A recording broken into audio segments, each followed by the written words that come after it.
My name is Hannah, and this is my no-buy year.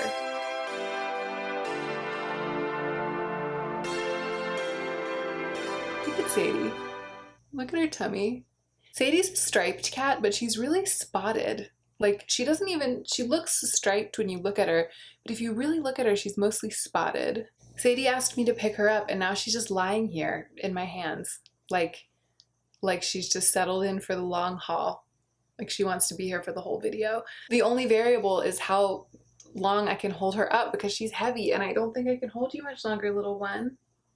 I'm gonna put her down on my lap, but she won't stay. She doesn't want to be on my lap. She wants me to hold her up in my arms. It's time for me to shop my stash again, and I love shopping my stash. It's one of the greatest joys of my no-buy year. I'm always really excited when it's time for me to shop my stash again. As always, first I'm going to review the things for which I shopped my stash in my previous Shop My Stash video, and then I am going to let you know what I shopped my stash for today. Let's go ahead and get into the meat of the video. So the first thing for which I shopped my stash in my last Shop My Stash video was this palette from Marc Jacobs. This is a limited edition palette. It was the Marc Jacobs Holiday palette in 2016, and it's called Style Eye-Con number 20, About Last Night. This is what it looks like. Sorry, this is what it looks like. I hate it when people hold the palettes up in the wrong direction. This is what it looks like. I freaking love this palette, and I've been using it straight through since my Shop My Stash video. So for a couple of weeks now, sometimes I start getting tired of the palettes that I pick out for my Shop My Stash and I start dipping into other ones. I did start to get a bit weary of this towards the very, very end. There aren't very many transition shades for me. There's like one really quite warm one. It's actually the one I've got on today, although it's been buffed out with a lot of black and gold. And then there's one very, very cool transition shade in here for me. But I did start to kind of crave some more neutral or mid-tone transition shades about halfway through the period for which I was using this. But I kept forcing myself to use it and forcing myself to use just it because I wanted to really, really get to know it super, super well. And it remains, I think, one of my favorite palettes in my collection. It's just so wonderful. And I was able to do a number of different grungy single shadow looks, which has been my go-to for a while lately. This eyeshadow was really great for it. This more blue purple was really great for it. I can even swatch them for you. So that one, even this one, which is a little bit of a lighter rose gold kind of bronze, and then this sort of lighter purple.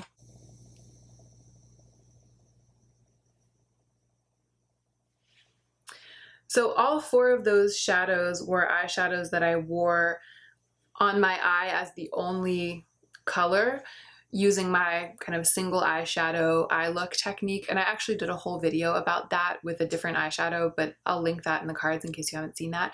I wore all four of these shadows in that manner actually a couple times, some of them several times over the course of the last couple of weeks. None of them are exactly bronzy, but I kind of think of that as like my go-to bronzy eye. It just works for a bunch of colors other than bronze. That makes no sense, but it makes sense to me. And so I felt this palette really delivered, and it really, really comes through for more complex eye looks. It has a really dark charcoal gray and a good black and kind of a cool black that has sparkles in it, which I did use a little bit. I prefer the black, but I did reach for this one a little bit. It's got all of these beautiful accent metallics, and then it's got wonderful kind of rich mid-tone crease shades like this unbelievably beautiful rosewood shade. I actually used this rosewood shade as an all-over lid shade as well, more than once. I used that matte to do that same single eye look. So really there's just so much for me in this palette. The shades that I don't use and I don't understand why they're in here are this one right here, which is like a very, very hard, stiff, pale pink with glitter in it, and it's just like, it looks like nothing on me, and then there's that glitter, and then there's this other really, really pale but more lilac-y pink up there. Both of them, it's not just that they're colors that I don't really use, it's that the shadows aren't nice. They're like stiff and powdery and they don't really show up.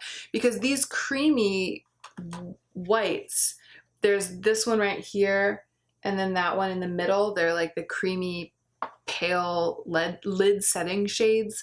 I didn't really even use them to set my lids because I haven't been doing that very much lately. I used them like in my inner corner. I used them as accent shades, and those both perform beautifully. So I would have used those pinks in the same way if they had been the same formula as the other mattes, but they aren't. They're just trash. So I don't know why that is. Another really interesting shade in this palette is this one that looks white right here. It's actually a brilliant duochrome. It's like a blue-white duochrome. And I'm running out of room. I don't know how well that will show up on camera, but it's a gorgeous kind of creamy shade with a lot of pigment.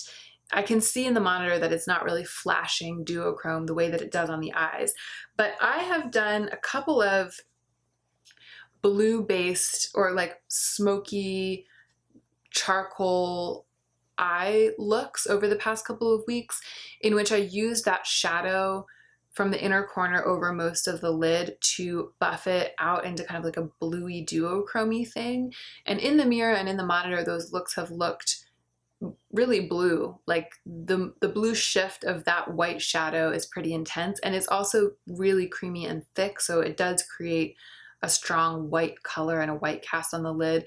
That shade is one of the gems of this palette, in addition to that gorgeous gold shade, which I actually didn't end up reaching for that much. That's the shade for which I bought this palette. That's this one right here. Sorry, I'm blinding you. That really beautiful gold. Amazing. But I didn't really reach for it. It wasn't really what I felt like putting on my eyes over the past couple of weeks. I've also used this a lot because when I think of this palette, I think of that eyeshadow. At least that's how it was previously. Now when I think of this palette, I think I'm going to be thinking of like these eyeshadows, and they're really, really lovely. I hope it's not frustrating to anyone that I am talking about limited edition palettes on here. I realized that that was the second Shop My Stash in a row for which I had chosen palettes that are no longer available, and I didn't say anything about it either time. I don't really believe in not talking about limited edition makeup on YouTube. I mean, first of all, I feel like some of you might be interested in the Marc Jacobs formula. There are a lot of Marc Jacobs eyeshadows still out there. I feel like some of you might be interested in these kinds of colors and in palettes like this because it's like got a lot of cool tones and mauves and purples in it. And there are a lot of palettes coming out right now that have those kinds of colors, so you might be interested in the way that I use those colors. I just feel like there's so much that you can get out of watching a review of a limited edition palette that has nothing to do with the question of whether or not you're going to buy that exact palette. So I kind of just charged through doing what I'm doing up here without worrying about what's limited edition and what's not. Because for me as a YouTube viewer, I get so much out of watching all sorts of different content that has to do with things I'm never going to buy or never will be interested in buying. I just enjoy watching, so I kind of create content with that kind of viewership in mind. And the other thing is, I think that the most important thing that I'm doing up here with these Shop My Stash videos is demonstrating the practice of using what I have. So I'm going to use what I have, whether it's limited edition or not. This is just what I have. And so what I'm doing is not so much using this specific Marc Jacobs Style Eye-Con limited edition palette from the year 2016. No, what I'm doing up here is I'm using what I have, and I'm talking to you about the experience of making use of the things that are already in my collection and getting joy out of the use of what's already in my collection. So hopefully all of that goes without saying. I just wanted to touch on it because I know that this was the second time in a row that I had shopped my stash for a limited edition palette, and I want you guys to know that I'm aware of it. I just have chosen not to think of it as a problem.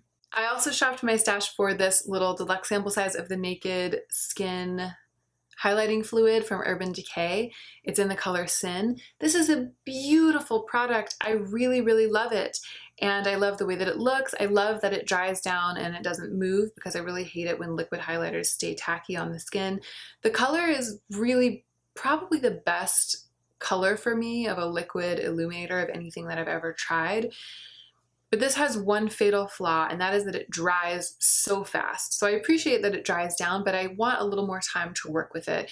And I find that if I paint it on my cheek, if I don't go in immediately with a brush or with my fingers and really, really buff it out, that stripe is permanent, and I don't like that at all. As much as I love this, I learned what I wanted to learn by shopping my stash for this deluxe sample size, which is that I will never purchase the full size of this.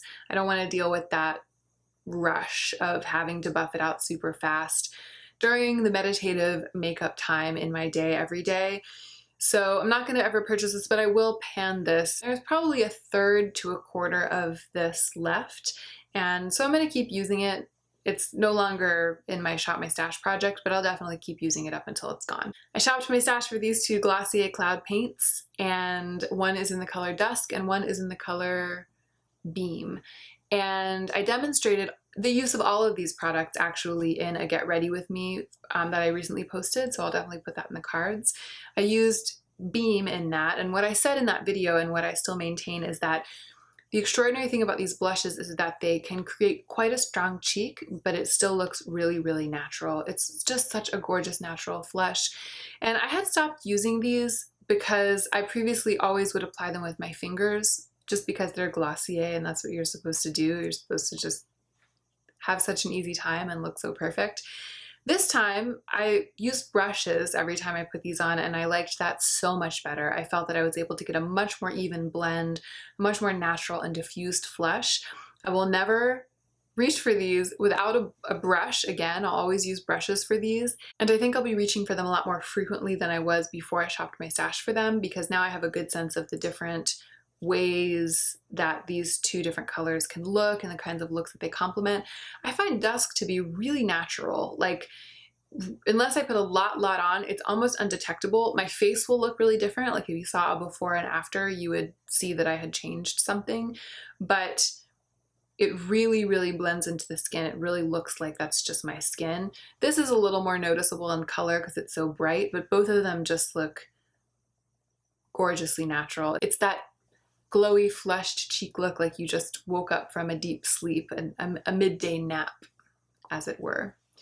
Beautiful product. I've tried a lot of stuff from Glossier, and I think that the Cloud paints are the only product that has endured in my affections. Everything from Glossier I've tried, I've like loved it so much at the beginning, and then just really become unimpressed over the course of time, but these have stood the test of time for me. This is probably my #1 product from Glossier that I would recommend. And lastly, I shopped my stash for the deluxe size sample of the Tom Ford lip color in the color Indian Rose. And I popped it onto my lips again today right before I started filming. I had a Bite Beauty lip pencil on that had a slightly more reddish hue, like a slightly warmer hue, and I just put this on top to kind of freshen up my lips. So this isn't the exact color of Indian Rose, but again, I demoed this in that Get Ready With Me that I'll link. Love it. Love the Tom Ford formula. What they all say is true. It's a gorgeous lipstick formula, one of the best.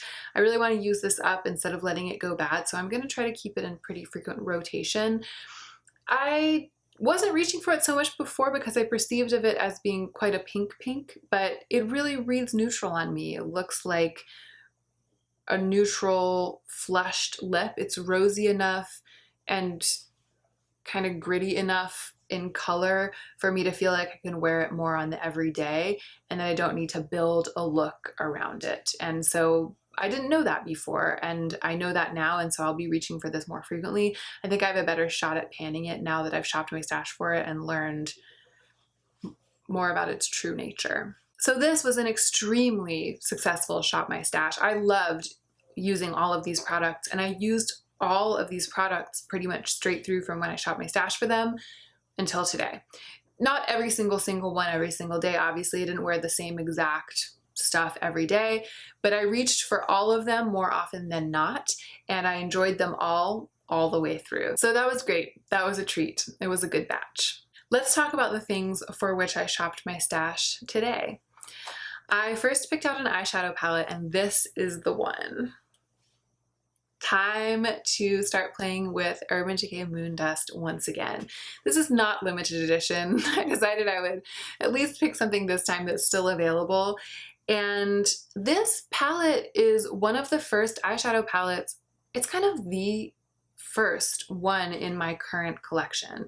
If you've watched my old, and by this point to me, very embarrassing eyeshadow collection video, it's like the second video I ever posted, I talked about this palette. I talked about my history with eyeshadow.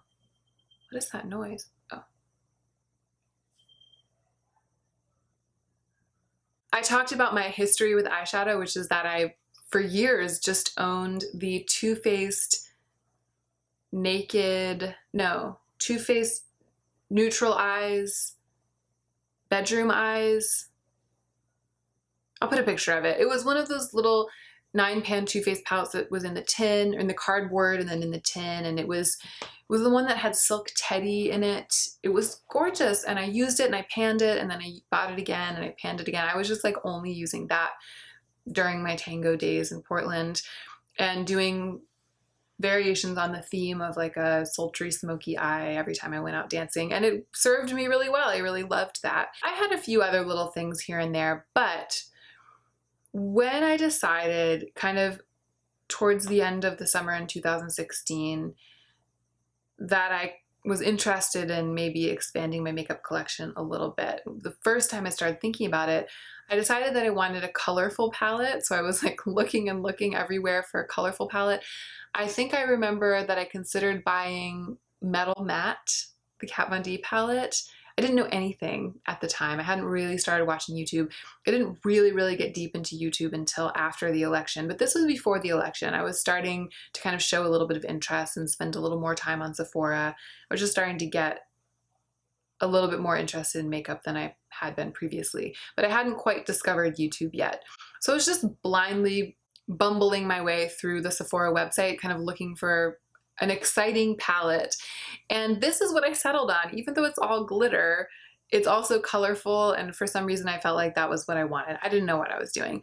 But I remember the feeling so clearly of deciding to buy this, going and shelling out the 50 bucks at Sephora, bringing it home and taking it out of its box, and just that feeling of like that it's such a precious object. The packaging, the solidity of it, the beauty of the shadows inside, and it was also so extra, like glitter, colorful eyeshadows that I was at the time still in graduate school for poetry. Like, I didn't need that. I mean, I was using it for my poema photo shoots, but really it was like buying an excessive jewel that I didn't need, that I had nowhere to wear. And I was so happy about it. I just had those delicious, delicious feelings. I remember taking it to Joe and being like, oh, look what I just got, and revealing the inside to him. And he was like, I genuinely could not care less. And then I used it. I took it to tango festivals for the whole next year and a half, 2 years. But it was definitely kind of the gateway drug. Like once I started feeling really down after the election, after that, I started buying more and more eyeshadow palettes, and none of them ever quite gave me the same rush as the feeling of buying this one did. And that is the problem with dopamine. That is the problem with continuing to try to push that button to try to get that same response, as we all know by now. I'm getting so sidetracked. This is just to say that this palette has a really special place in my heart. I still feel those feelings when I hold it and when I look at it and think of it. I still really love it. Like, it genuinely sparks joy. But I haven't been reaching for it in a long time because I have the Stila Magnificent Metals glitters, and I have these amazing JD Glow palette glitters, and I have all these other kinds of glitter. These definitely aren't my most intense glitters, but I'm interested in trying to wear this palette almost every day and seeing like how I can work with this palette to make it more everyday and more casual, and how I can work glitter into my daytime looks. I think this is the palette for working glitter into my daytime looks. So I'm curious about how this will all unfold, and I'm really drawn to Granite and Lithium right here. Sorry, I haven't even shown you the inside of the palette. I've just been waving it around and talking about my past.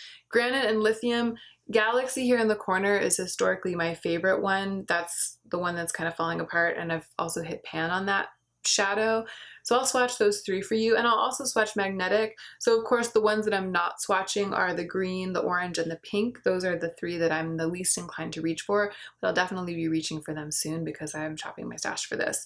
So here are the four that I have actually made good use of and that I know that I love. They swatch beautifully for glitter shadows. So pretty. So you can see from those swatches that I will be able to make this palette grungy. I will be able to make it work for me as I continue to prefer kind of the smoked out casual grungy eye look for day. Secondly, I shopped my stash for this other really old product. This is much older actually than Moondust. This is a Lorac Pro Powdered Cheek Stain in the color Plum Passion. And I bought this, again, back in my normal girl days before I started acquiring a lot of makeup. I did have makeup and wear makeup. I always had like a highlighter, a couple lipsticks, a blush. And what happened was I tended towards peachy blushes because I was a young thing and I have this complexion. So I tended towards kind of like bright peachy orange blushes actually. But it was getting cold in Portland one winter and I walked into a little beauty supply shop. Not beauty supply is the wrong word. It was like a boutique. It was like a beauty boutique, like a mini independent Sephora type store that I really loved in Portland and I used to go there a lot. And I went to the sales girl and I was like, listen, I have this vision of like a plummy, wintry blush. Like if I've been walking through the wind and my lips are almost blue with cold and my cheeks are bright with cold, but they're also kind of plummy, dusky, wintry in color. And so I need a blush for that. Like, can you help me find one? And this was the one that she directed me to. It's called Plum Passion, and that's what the color looks like. It does have a little bit of a sheen, and I think that that's part of why it has stayed in my collection, because I do have colors pretty similar to this, but at one point I swatched a bunch of blushes because I was thinking about decluttering this because it's so old. And I found that while I do have some colors that are kind of similar to this, all of them are really, really matte. And there's something quite nice about the just slight, you can even see it, I think, I'm looking in the monitor, just the slightly shimmery quality of this blush. It's a beautiful blush, but I haven't been reaching for it really in a couple of years. And so, especially because the seasons are starting to turn, we're not getting that much excitement here in Los Angeles. It's still pretty hot, but I might be able to start wearing sweaters one of these days. And so I'm starting to want to embody that seasonal shift with my makeup, and I think that this blush is a good way to start doing that. I shopped my stash for this Clinique Chubby Stick. This was a Sephora 100 point perk, I believe, a couple of years ago, maybe, yeah, a couple years ago. And I'm just not sure I want to keep it. It's so pretty. That swatch actually looks really, really pretty. And I'm not sure. Okay, so it's like quite silvery pink. And I just remember it showing up really silvery pink on me. And so I think what's going on with me in this product is that I have a vague impression of how it looks, and I don't really love that vague impression, and so I just haven't been reaching for it. But I think it's more because I just don't know it well enough. So I need to get to know it better, decide if it's going to make it through my next declutter. That's true of this blush too. I need to kind of like reacquaint myself with both of these products and decide if they are things that spark enough joy for me to keep them. So that's the story on this highlighter. I'll report back. And then lastly, I shopped my stash for my Glossier lip gloss. This is something that made it through my lip gloss declutter. I don't know if that will be posted yet or not, but I kept this. What I know about it is that I don't hate it. I didn't want to declutter it. I would rather use it up, but I also don't love, love, love it. And I think similar to this, it's because I just haven't put my mind to connecting with what this product does for me. So I think of it as that Glossier lip gloss, and I sort of idly put it on my lips once in a while. I mean, I've used up half of it. So I do use it once in a while, but I'm just not totally clear on it. Like, I don't feel like I'd be able to give a very comprehensive review of this product. And so I'm going to use it over the next couple weeks, partly in an effort to make some progress on it because I would like to eventually use this up. I'm trying to use up many of my gloss products just to reduce their numbers. And I also want to be able to report back about whether I would recommend this product if you're looking for a clear gloss, because right now I'm kind of like, well, yeah, I've been using it. I like it, don't love it, but I don't really know why. And I also think that these products will go well together. I think a grungy glittery eye with a plummy blush would look good. I think a grungy glittery eye with no color products on the face and this kind of slightly ethereal highlight stick would look good. And this gloss kind of goes with everything, and I don't think that it'll compete with the glitters. And that is it. Those are the things for which I shopped my stash this go round. I'm excited to start using them, and I'm looking forward to reporting back about how I enjoyed these products to you in my next Shop My Stash video. Thank you so much for watching. I hope you enjoyed it, and I hope you'll remember to take extra good care of yourself this week so that you can be the most effective version of yourself as you do your work in the world.